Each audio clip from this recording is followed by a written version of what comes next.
Iran এতটা গর্জে উঠবে সম্ভবত আজ করতে পারেনি যুদ্ধবাজ ডোনাল্ড ট্রাম্প। একের পর এক ইরানি মিসাইল আর ড্রোন হামলায় বদলে গেছে যুদ্ধের হিসাব। শহীদ খামেনির যোদ্ধাদের দাপটে বাড়ছে ক্ষয়ক্ষতি, আর্থিক চাপ আর সামরিক দুর্বলতা।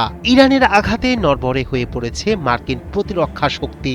যে ট্রাম্প একসময় শক্ত অবস্থানের কথা বলতেন, তিনি এখন সুর পাল্টে দ্রুত যুদ্ধ শেষ করার ইঙ্গিত দিচ্ছেন। ইরানের মিসাইল ও ড্রোন হামলায় চাপে পড়েছে আমেরিকা।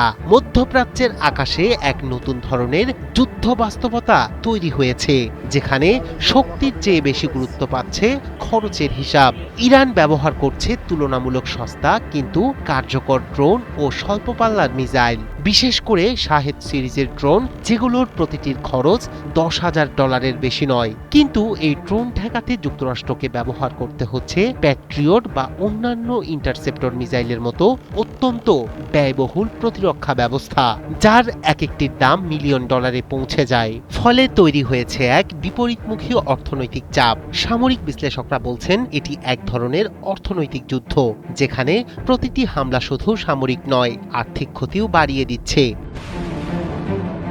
প্রাপ্ত তথ্য অনুযায়ী এই সংঘাতে ক্ষতিগ্রস্ত হয়েছে যুক্তরাষ্ট্রের $বিলিয়ন সামরিক সরঞ্জাম, উন্নত মানের ড্রোন, নজরদারি ব্যবস্থা এবং অন্যান্য সামরিক সম্পদ হারানোর ফলে শুধু তাৎক্ষণিক ক্ষতি নয়, দীর্ঘমেয়াদেও সামরিক সক্ষমতায় চাপ তৈরি হচ্ছে।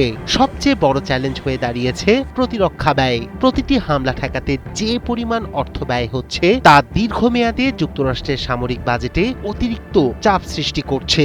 একই সঙ্গে একাধিক ফ্রন্টে সক্রিয় থাকার কারণে তাদের প্রতিরক্ষা ব্যবস্থাও ছড়িয়ে পড়েছে, যা ঝুঁকি আরও বাড়াচ্ছে। এই পরিস্থিতিতে যুক্তরাষ্ট্র শুধু সামরিকভাবে নয়, অর্থনৈতিক দিক থেকেও চাপে পড়ছে। প্রতিটি প্রতিরোধমূলক পদক্ষেপের সঙ্গে বাড়ছে ব্যয়, আর প্রতিটি হামলা সেই চাপকে আরও বাড়িয়ে দিচ্ছে। এমন প্রেক্ষাপটে মার্কিন রাজনীতিতে শুরু হয়েছে নতুন এক আলোচনা। এই বিপর্যয় থেকে বেরিয়ে আসতে দ্রুত যুদ্ধ শেষ করার পক্ষে মত দিয়েছেন president Donald Trump. New York পোস্টকে দেয়া এক সাক্ষাৎকারে মধ্যপ্রাচ্যের বর্তমান পরিস্থিতি নিয়ে এসব কথা বলেন তিনি। বিশ্লেষকদের মতে এই ধরনের সংঘাত যদি দীর্ঘায়িত হয়, তাহলে এটি শুধু একটি আঞ্চলিক যুদ্ধ থাকবে না, বরং এটি বৈশ্বিক সামরিক কৌশল এবং অর্থনীতির ওপরও বড় প্রভাব ফেলতে পারে। রায়হান কবির, শুভ্র, ৭১।